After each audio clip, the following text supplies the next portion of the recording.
extremely honored to be with such a great group of young ladies.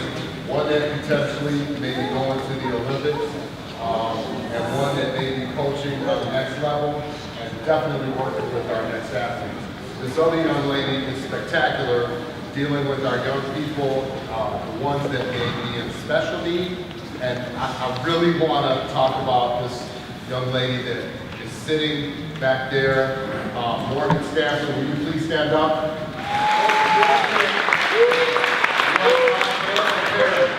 I did 13 years. That young lady was the one that was supposed to lead the dynasty, but life got in the way for now. I'll expect you to be back later and making great things happen and taking things to the next level more than I ever could do. All right, love all of you ladies.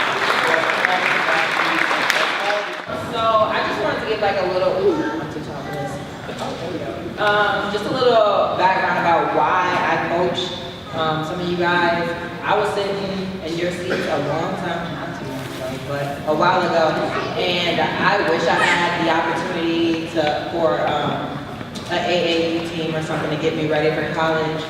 But I'm just happy to be able to be a person that you guys can go to whenever you need something, or just that person for you guys. So that's why I coach a lot of you guys.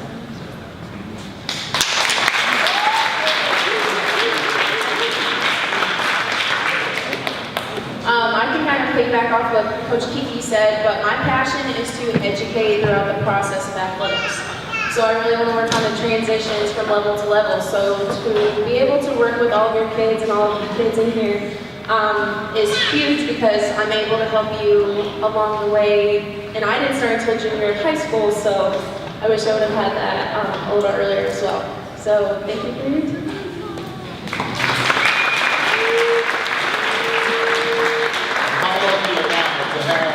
Spectacular coaches to help me develop a group of spectacular kids and to have a batting average of 900 to get full rides across the country. How lucky am I? All right? Not only how lucky am I, but how lucky is this program to be able to create an opportunity for kids to just shine like no one else shines. I love it. I love it. Thank you, Lord. Thank you, people. Thank you. To my Track Minnesota family. Track Minnesota makes me feel confident as a student and an athlete. Track Minnesota teaches me how to be disciplined and focused. I work hard every day because champions are made in practice. I got the t-shirt to prove it. My next t-shirt will say shut up and run, because I'm tired of people talking smack. Even though I'm the fastest 12-year-old in Minnesota, I'm striving to be the best in the nation. My goals for next year are to continue to be art, place in the top 20, or even better, become an honorable mention all of But my biggest goal is to be a national champion like Tania Riley and others before her.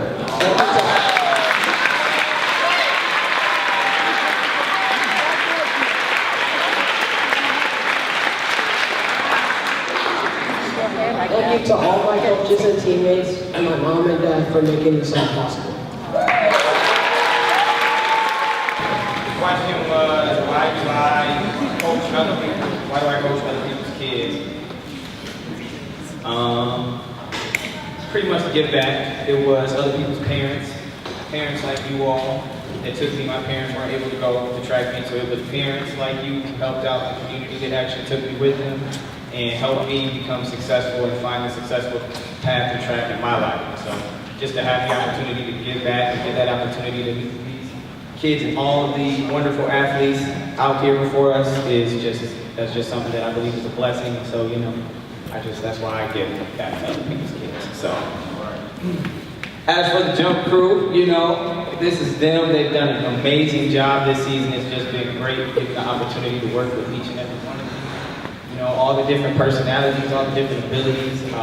They definitely taught me a lot about myself as a coach, and I hope I was able to give you all some knowledge and continuing your path in being successful. So. Good evening. Got a lot of reasons why I coach other people's children. One of the main reasons is it's kind of my way of paying it forward. I grew up in inner city, single-parent household, and I was coached by somebody's parent. So a dad, I had coach moms. So it was just kind of the environment I grew up in. So what better way to share, spread the wealth as a coach of leadership. And then one of the other things we were asked to do was kind of give a little mantra and just an inspirational message. And mine was challenges are just opportunities to do something like that. And so that's kind of one of the things that I try to teach and suggest. And one of the other things that I kind of picked up from my son, what a beast. So that was my other, mantra, what a beast. Me, basically, I've been doing track for 14 years, and then knowing that I'm not from the country, and then I got the opportunity to work with this fabulous group, and I knowing that culture is a little bit different, and I getting the opportunity to work with a fabulous group of kids, and kind of give me the opportunity because basically give back, learn at the same time from each athlete that I work with. Yeah. Hello, my name is Ethan. I'm pretty sure all of you already know that by now, but why not? So, I'm a rising senior in St. Mike Albertville. I will be graduating the class of 2019 with some of my friends. The main reason I saw the email asking questions about what are you going to make your speech about, there's options like why did you come back, why did you do this or that. And I picked why I come back because at first I couldn't really figure out why I decided to come back. But then I thought about it and I figured out that a lot of my friends that I made were from this club. And then a lot of the coaches that were from this club are my mentors and also my idols that I find out like, they're not here but Eric and Corey, they go to you. And I've always wanted to go D1 for the sport and they're almost my age and they go D1 for the sport and they're also my coach, so they're also who I look up to. And then also the kids, I couldn't like, all the littler kids that look up to you as an athlete, as an older kid, and me, it's just like, it's a thing where I just can't leave them. And then other than that, it's just like, they help me utilize like all my skills I have, becoming an adult, and just realizing what I have and using it to my best ability. And then also becoming like a mature and grown up person, so I can like use the skills I've learned to go to a job and be smart in an interview or just be professional. I think that's it. Personnel. Yeah, that's all I got. I'm here because I love track and field. I absolutely love working with the children. I appreciate all the hard work that they do. And when they don't work hard, they hear it. See, they know who they are. And I think I've been here 14, 15 years, and I've never had a child on the team, so these are all now my children too. So we appreciate you guys as parents, and we appreciate your kids. But many of you guys know I am the girl who went down with a torn hamstring last year. I've been with track in Minnesota for 4 years. My first sport before track was soccer, but after my brother had joined track in Minnesota his senior year, I thought, why not try it out? I love to run always, but running all the time seemed abnormal. The first day I came to track in Minnesota, Coach Mel asked me to do 3 by 400s at 80%. After the first 2, Coach Mel was impressed with the endurance and speed I had due to soccer. And all every athlete wants to hear from a coach is wow. So from that day forward, I stepped up to the plate and began my track career, 8th grade year. Track in Minnesota has given me many important traits outside of just being a good athlete. The track team brought out the social side of me and helped me move forward in my spoken word ministry in church, and pushing me to always have a helping hand for others in any situation. One thing I will always keep in memory is the love and support I got from this team after my injury. It was tremendous. I got a text from parents and athletes that I had not spoken to very often, but they had always asked if I was okay. I received letters and got visits from even some of my competitors on other teams. Coach Don's words of, "It's going to take time, baby, you can't give up now," will always stick with me for the rest of my life. Though I didn't have the best season, I continue to work through it all. To give credit to myself would be selfish. All of the Track Minnesota family, you guys deserve a round of applause too, as well as my parents and God. Yes, it feels 100 times better to win and drop PRs, but learning how to manage successes and failure, as Coach Mel's always said, is important too. just said, I'm Paige Robinson. I'm a rising senior at Minnetonka High School, and this was my first year on the team. When I first came to Track Minnesota, I wasn't young or inexperienced like many people become. I have been competing in track since I was 9 years old, and then going to nationals since I was 10. I'd been working with my dad before, and I like to used to call us the daddy-daughter duo because we were inseparable when it came to track. So I was super surprised when he told me that I'd be training with Track Minnesota this year. And like most teenagers, I thought I knew everything. So it was a good surprise when I came here and learned that I don't. I learned a lot about what it meant to be an athlete and what it meant to give 110% even when you don't feel like it. There are many times where I had really bad days, but I knew I had to keep going because I know that besides my world, the world around me doesn't stop. I had to listen, and I learned so much from others around me this year, but one of the lessons that I learned the most was to not give up. Yes, it sounds cheesy, and yes, it is one of those quotes you see in Instagram bios, wallpapers, and painted on many freshman girls' dorm room walls, but it is super important.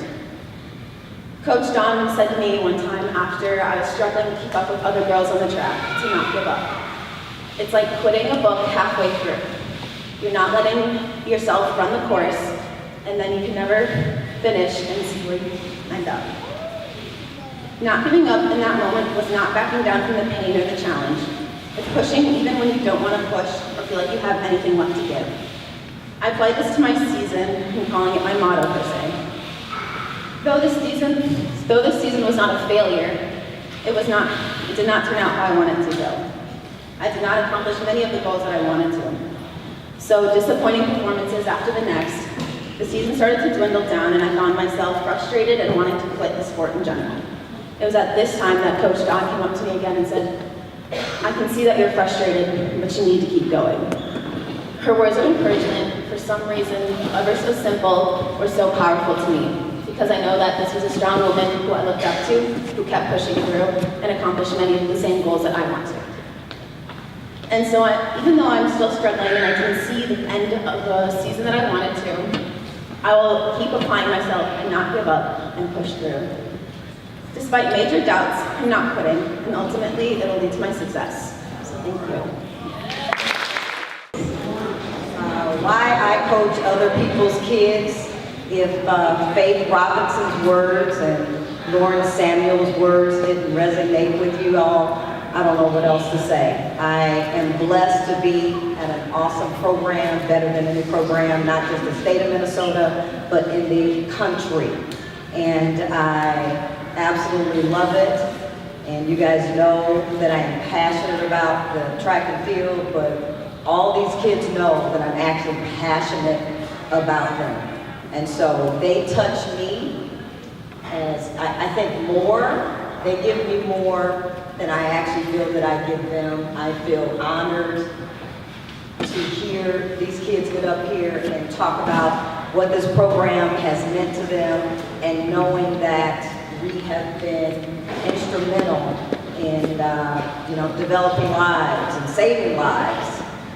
We call it therapy. And by the way, we should be charging you guys for therapy moving forward, because you have no idea the amount of conversations we have just about life in general, and it's amazing. So it's more than just coaching, it's mentoring, it's being coach mom, and I absolutely love it. And being a parent of 2 athletes on this team is just basically the icing on the cake.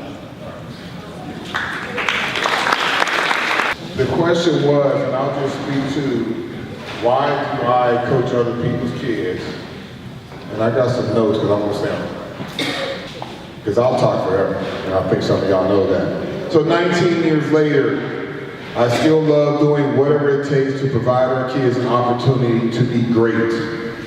I consider TME my ministry, and the thousands of Track Minnesota kids, my nieces and nephews.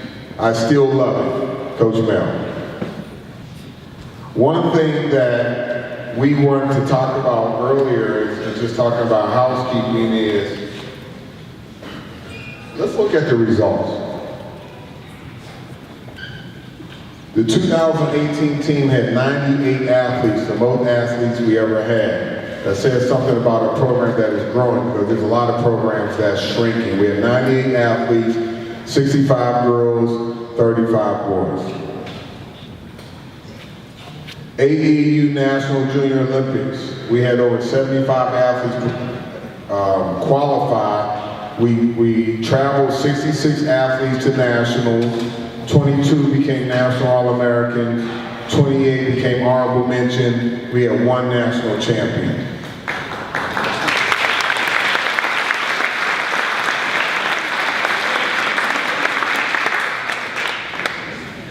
Coaches, we had 18 coaches, 10 men, 18 women, and most importantly, as an aggregate count, we had 135 years between 18 coaches, 135 years coaching for Track Minnesota, not anywhere else, 135 years coaching for Track Minnesota.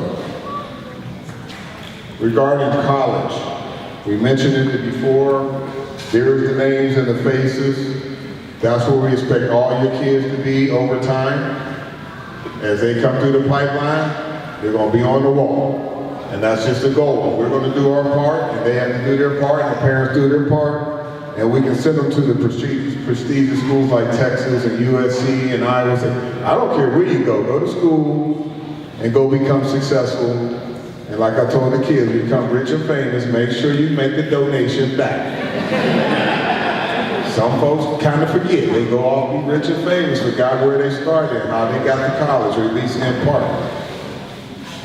The last statistic is, out of that 13, 7 was Division I. Currently, we have 45 athletes in college, student athletes, I'd like to say. And out of those 13, 11 of them are participating in track, and 2 are just going for academics. We're ultimately trying to get a free education or trying to get into school easier, like the Ivy Leagues. So whatever that takes, if we can leverage track and field to get into college, that is our ultimate goal. I'd like to do some special thank yous, and if I don't mention your name, don't take it personal, because everybody's appreciated, because it takes a lot to do what we do. But I'd like to say a special thanks to first Track Minnesota soldier. As a matter of fact, he's probably a colonel by now in the organization. He does it all. General? 2-star general, okay? Mr. Dave Jeffries, Mr. Do It All.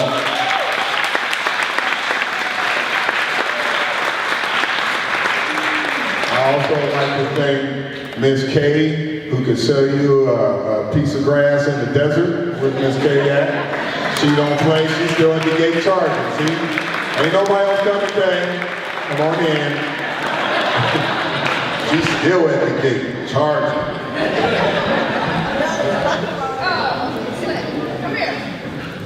I'd like to also say a special thanks to Ms. Janine Allen, who just did whatever we asked, filled in, no problem. She just fills in every time. Ms. Janine Allen, thank you very much. We'd like to thank all the gentlemen mainly who helped with moving the high jump mats a couple times a week, and all the hurdles. You guys appreciate it. Again, how do we make this work? Everybody has to put in, and we're gonna give your kids everything, and we expect you guys to fill in where you can. So the high jump mat crew, we thank you. We'd like to thank Ms. Darcy. We'd love to have her and Dave back this year. They took off a year last year. Isaac, you and Jack, Dave, you're running. Your parents are on the team, so you guys are on the team. Y'all get that? It's just that simple. I would like to thank Ms. Beverly Charleston, who did a great job with the food committee and her crew, but she went over beyond. She took that over for the first year. I still got sandwiches in my truck for National. Y'all did a great job. They all moldy. I finally emptied my truck out. We got food and everything anyway. I'd like to thank Ms. Toya. She set us up in the nice hotels this year. She did a great job with the band. And those of us who went to the hotels last year in Detroit, you would understand that she did a exceptional job. Say the most. I'd like to thank Ms. Lydia Avery's mom, not sure if she's here, did a great job of organizing the meets. I'd like to thank Ms. Sonal, who's an administrative assistant, who's done a lot of things over and beyond, being our MC. A lot of things would not be working without the admin help. It's just a lot of bodies. We got 98 families. Okay? I'd like to thank the mystery woman. Here's another family who doesn't have kids on the team anymore, but still around. Everybody's like, who is she? And who's her mom, her kids? Well, y'all knew down the Nationals what she do. And she's, hope she sticks around. She made life really easy down the Nationals. Miss Straysha Blanchard.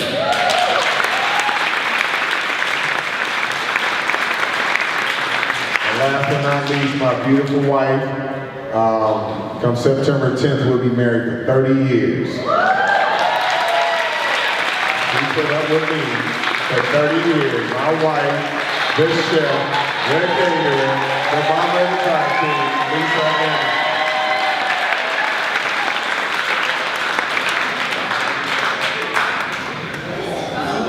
Just a couple things real quick is we will be sending out information soon about the off-season training.